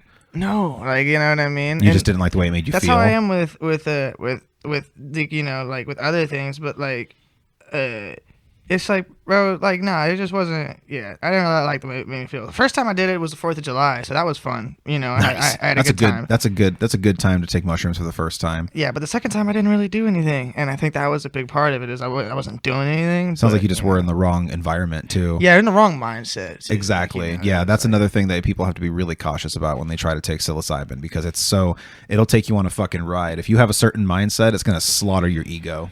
And it's going to let you know that you're not in control. These forces of nature that are way beyond your control. Yeah, that shit fucked me up. It's fucking legendary. I love mushrooms. I've microdosed. I'm ready for another trip here soon. Because like I've been, and I made a video about this, but it's like, and I've been taking just like a lot of time playing catch up, like I was telling you before we were recording and shit like that. Yeah. That I haven't been in the right mindset to take mushrooms. But now that things are slowly getting caught up, and I'm getting caught up with the podcast, and everything's like fucking rolling out nice and smoothly, I can feel the gears turning. God and the universe are being very, very prosperous right now and taking care of us, because I'm also busting my ass. I'm fucking off in the shadows just doing this. I've been gone, but I haven't been slow. Like I've been busy as That's how it fuck. was. That's how it was for me when I was like, you know, when I was working on the EP. You know, I just had to remind people with it. Is like, you know, it's like I've been here the whole time. Just give it a second, because like that's also like the way it was too.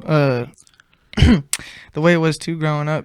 Because like when I first started getting into the music shit, like it took me a while to really get to like a point where I was actually like recording. You know what I mean? Because I started doing this shit when I was I don't know. I mean, I started really actually like writing and shit when I was probably like 11 or 12, and then by the time I was like 13 or 14, I was doing I was like making actual songs and shit, but they just weren't good. You know what I mean? Like they were like I had these ideas, and so for a long time I had these ideas where I had like really broad ideas and shit, and I would always write shit out on paper. So I got a shoebox full of like songs. Nice. On paper, and like since I would always write it out on paper, though, I didn't have. I was gonna ask you if you write it on paper. That's dope, man. Not a lot of people do that anymore. Yeah, and then since I did that, I didn't have really this. I didn't have beats though. So since I didn't have a beat, I also didn't really.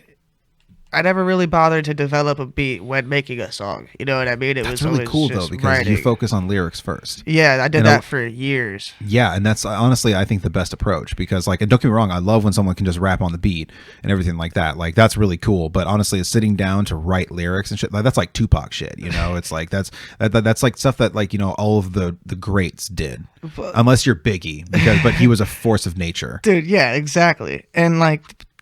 That I totally agree though. For me, I look back on it, and that's what Eminem did. I'm happy with it that way, because when I think about it, I think it was easier for me to learn how to learn how to be on beat, and learn how to take these lyrical ideas and put them into a flow than it would have been to have a flow and have my, you know, I got the style, and then all of a sudden, okay, how do I write a cool bar with a punchline? Yeah. You know what I mean? Sometimes that can be fun though, because it's almost like a puzzle, because like if you have like a beat and a certain flow that you hear in your head, like you just kind of like na na na. That's the way I do it.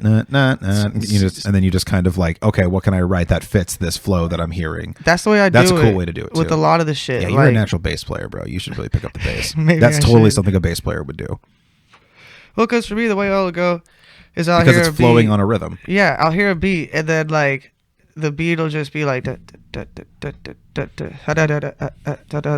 like show what it's that show what it's shit, right? And it's like, okay, I'm not saying anything, but then I just got to figure out how to feel that. Exactly. And then that's the easy part, bro. Like that's the easy part. Is like, well, not necessarily the easy part, but you know what I mean. Like for me, it's like that's the part that like I don't know.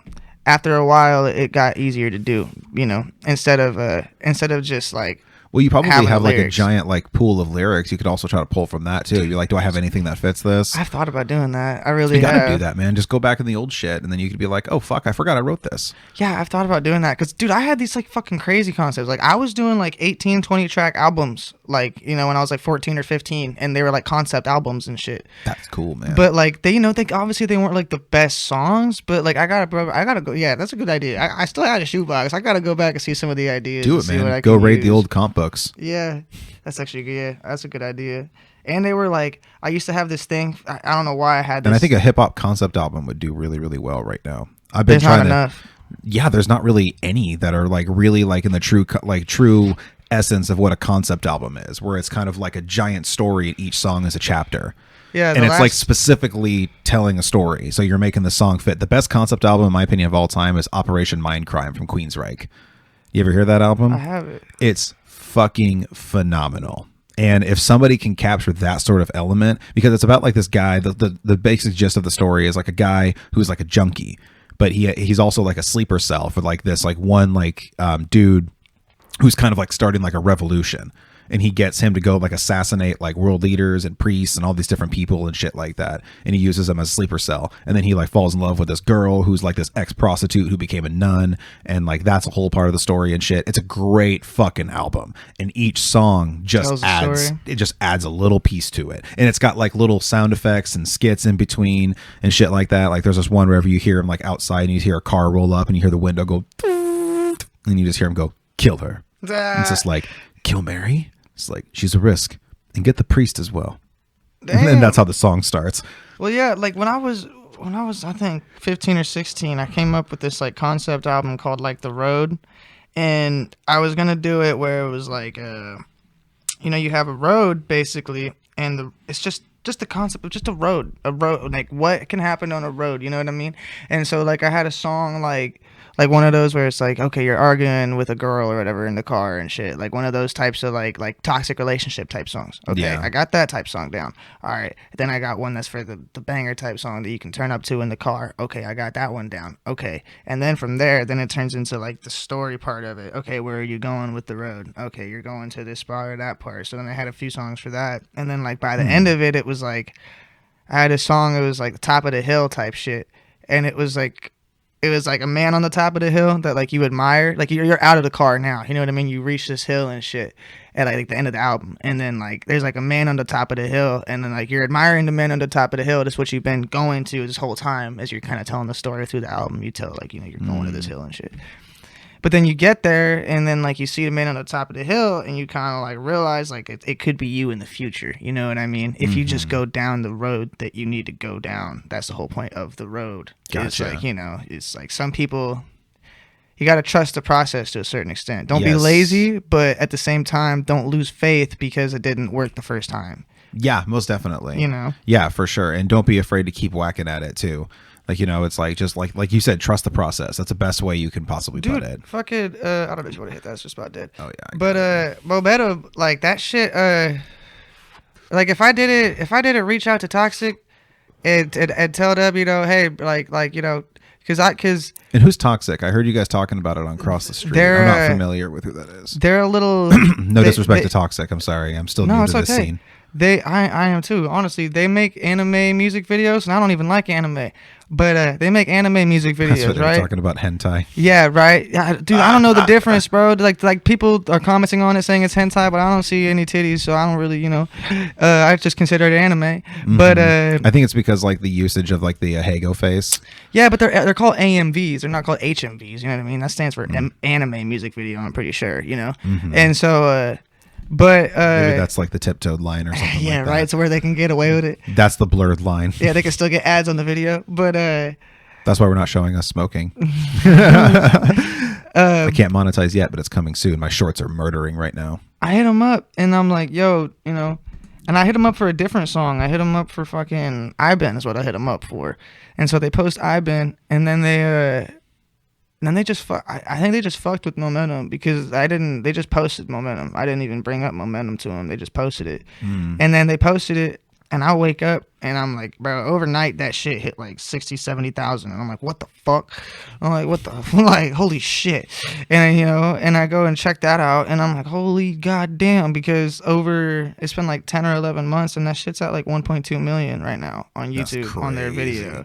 And send me the link. I'll put it in the description for people. Sir. That's fucking sick, dude. And like, it's wild because, you know what I mean? Like, it's not, you can't just like, because I think I emailed them before too. I emailed them before about like 2 other songs before that, and they are like, yeah, not really, bro. Like there was something about this one. We're good. And then, but then I hit them up about. I didn't bring up Momentum. That's the thing. I hit them up about I've Been in my other song, and I hit them up with that. That's really cool though. And yeah, I hit them up with that, and they're like, okay, cool, we'll post it. And they posted that, and then I didn't like hear they didn't, then they just post Momentum, and I'm like, holy shit, what the fuck? That's like, fucking sick, bro. Yeah. That sort of organic outreach that ended up happening. Dude, like, and it was the best thing for me because up until that point, I was struggling to find my fan base, right? And struggling to find people that I could, cater to necessarily, or not cater to, but really project.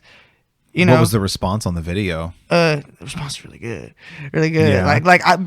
I went because I'm really into this shit. Like I said, like I research everything like a fucking crazy person, and so I went on their channel. Their channel has like something like 2,000 videos, and so I went and my videos, as far as I know, I looked pretty recently. It's still number 19 of all time on That's this. And they fucking take sick, bro. famous people videos, like you know, like famous artists and like you know, XXX songs and shit. Like, bro, like I'm only behind, like, if I really consider like actual artists that aren't like, you know, already famous, like Lil Peep or XXX and shit like that they make anime music videos to, I'm probably like maybe 10th or 11th or some shit. That's crazy, And like bro. it's wild. I'm like, holy shit. So then that just kind of made me like, it was the biggest spur of my career so far, you know, where it's like, all right, get going with this shit. Dude, that's fucking sick, because like it you know, exactly, it was like the, you know, the universe told you to keep going. Like you weren't expecting that, and Not that's at all. that's the best way God and the universe like to speak, because it's Yeah, just like that's dude. just the way it works. Like, you know, it's It like was crazy. it'll constantly guide you as long as you're willing to listen. Like, you know, the doors and the windows will be open. You just have to look for them. Yeah. And you just have to fucking,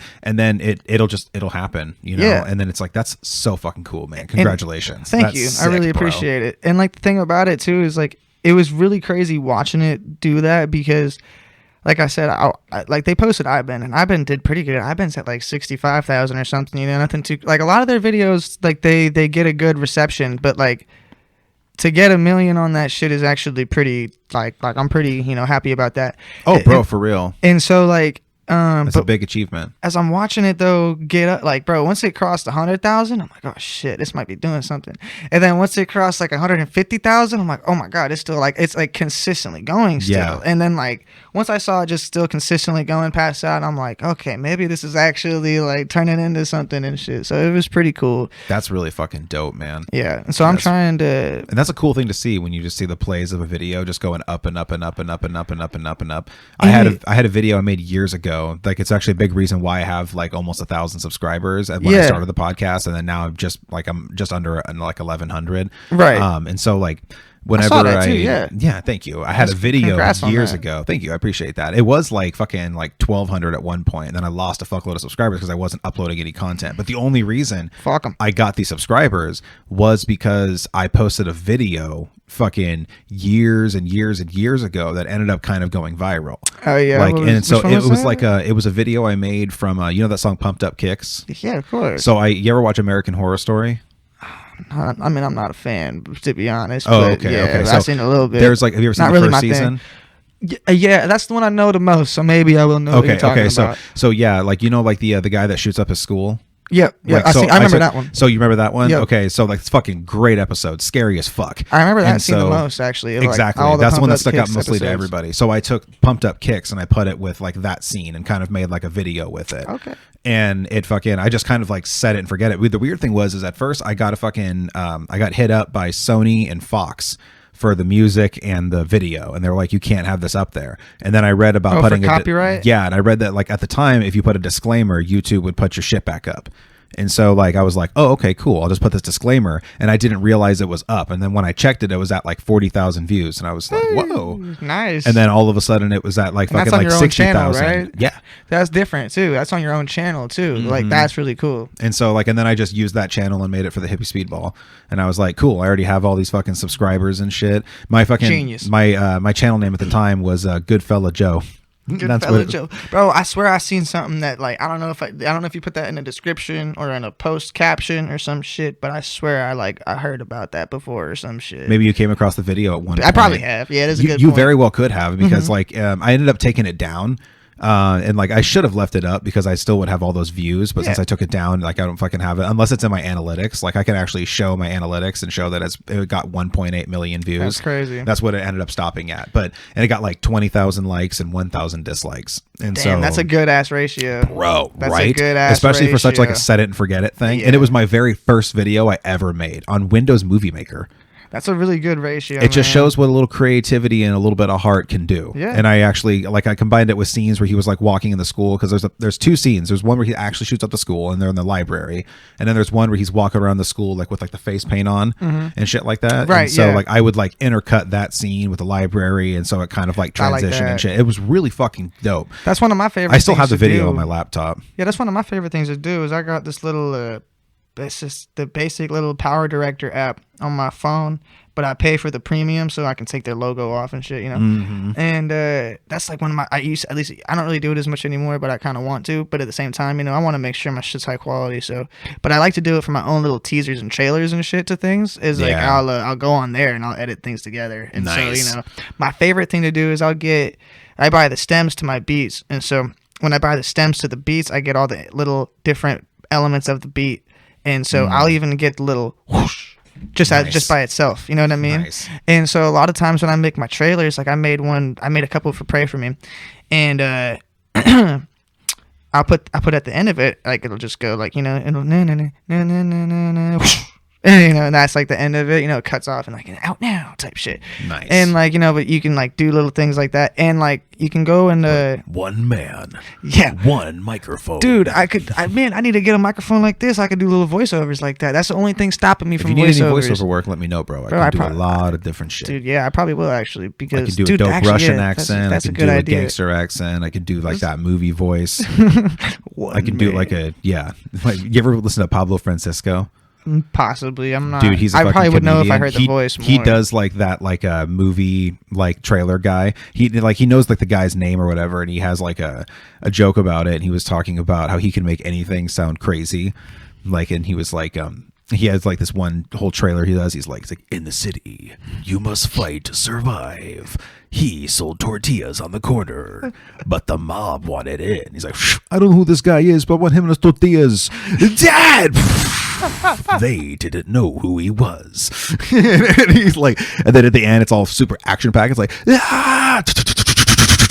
exactly, little tortilla boy. But it's like fucking amazing. Yeah, and see, that's the thing though. But that's one of my favorite parts about kind of being on the other side of the curtain with shit in terms of like music and things.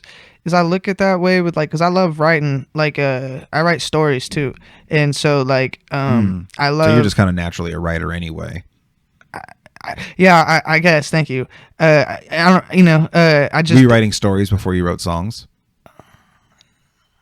It was kind of at the same time. So I would say when I was doing songs, I started doing stories in high school, but really I was doing like a long story. Like I was doing like, I like to write shit like a TV show, but like I used to, and so I would write like scripts and shit, and so I would do like a script, a lot of fun, and it would be like season 1, episode 1, and then I would go all the way to episode 10, and I would start. Did you use like script writing software and shit like that? Like actually, no, like, I just kind of, I would try to write it like a script, but I just did it in my notes on my phone. You know what I mean? It wasn't that special. It probably looked fucking retarded. Dude, you should try to get into it again, man, because there's free software you can get. I don't do scripts anymore, but I do it now. I do it in like a book format because you know I would like to do it in like a book. You know, that's more like. I'd love to write a book one day. That's kind of on my bucket list, to write a whole book. Dude, yeah, and it's just like, you know, with the whole being able to see things from the other side of the curtain thing, what I mean by that is like, I appreciate all the little shit that media things do so much more. Like when I watch UFC and they change their sports clock and it looks better, I appreciate that more than I think a regular person would. Because you know what I mean? I'm like, I notice that shit like immediately. That's the first thing I see. I'm like, oh, you got a new clock. That's fucking cool. You know what I mean? Or like, oh, you got a new intro. That's fucking cool. I used to think that all the time about wrestling growing up. Also, I used to be a big wrestling fan when I was a kid. I used to watch wrestling more than I watched cartoons. More than I watched cartoons and shit. And so I grew up in the Attitude Era, so a little bit before you were born. Yeah, exactly. It was like fucking, bro, it was good time. That's what I watched though, is I would have the fucking tapes and shit of the old ones, and I would watch that, and I watched it when it was on Spike, and so since it was on Spike, it was after the Attitude Era, but prior to all the fucking it was the Ruthless Aggression era. Before all the new whack shit and shit. We still had the Undertaker when Undertaker was cool and shit. And you know. Well, dude, I remember when Undertaker, like before he was the American Badass. I remember when he debuted as the American Badass, when he was doing the biker thing. Like, so like when he debuted doing that, like that was such a crazy moment. I was watching that shit live. I still get goosebumps to this day. Like I was like a little kid and I fucking marked out hard. Yeah. I was fucking lost it as soon as he came fucking, because they were hyping him up for like weeks and weeks and weeks. They would just play this little clip and it would be like these these little girls like fucking like jump roping and it's all like scary and shit like that. And you would like, you just kind of hear like, you could slightly hear like a bell, but you couldn't really tell it was like Undertaker. You know, it was just like this kind of like hyped up thing. And then eventually it was during a match and it was between Shawn Michaels and I think it was Shawn Michaels and Triple H. I think they were in an Iron Man match. I think it was that, or maybe it was The Rock and Triple H. Anyway, but I remember the debut the most because I was watching the match and all of a sudden that video just starts playing.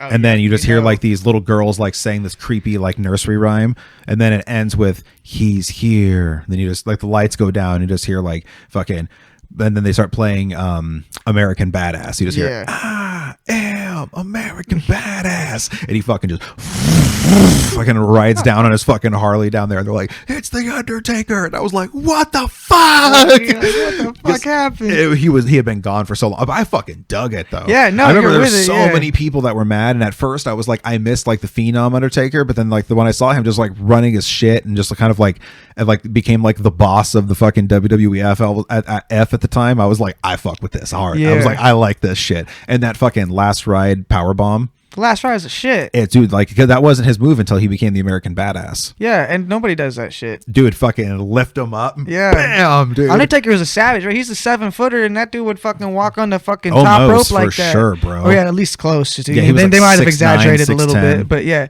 But he would fucking walk on the goddamn the top rope when he do the old school shit. I don't know, and nobody else does that shit, even the small and dudes. also he was like the fucking he was like the king of the locker room. Yeah. So they used to have something called Wrestler's Court. Yeah, no, I heard about that. Yeah, and he was the judge. Yeah, dude, no, Like, he owned that shit. Yeah. It's fucking amazing. It's like, of course, it's Undertaker, dude. Yeah. It's fucking beautiful. For real. I know one day I want to make like an offshoot podcast other than Hippy Speedball, and I want to try to get Undertaker on there at one point. I like that idea. That's cool. Thank you. I appreciate that, man. I want to have the first person I want to have, his name is Lilo Brancato. He was on that movie A Bronx Tale. Heard it. Yeah. He fucking went through a lot of shit and fucking completely changed his life around. I would love to interview him. He's actually he follows the podcast, and he's actually like interacted with the content and shit like that. Yeah. Dude, it was really crazy. That I fucking nerded out on hard. You're like, yeah, let's go. I was so excited because it was also in a day where I was like, that was another time where like God in the universe like spoke to me and was like, no, you're going the right direction. Just keep going. Yeah. Like you're doing the right thing. Yeah. And so like I just kind of listened because like it was so random. I commented on one of his posts on Instagram. And this was like when I first created the fucking Instagram. I commented on one of his posts, and apparently what I said he found inspiring because he ended up messaging me. He hit me up and was like, "Hey," he's like, "what you said was really, really inspiring. I hope you and your family are doing well." And he started following the show, and he's been following it ever since. Him and his girlfriend follow the show. Hell yeah, dude. Congrats, craziness, man. It was such a boost because I love his movies. Yeah, and he was also he got killed by Tony Soprano.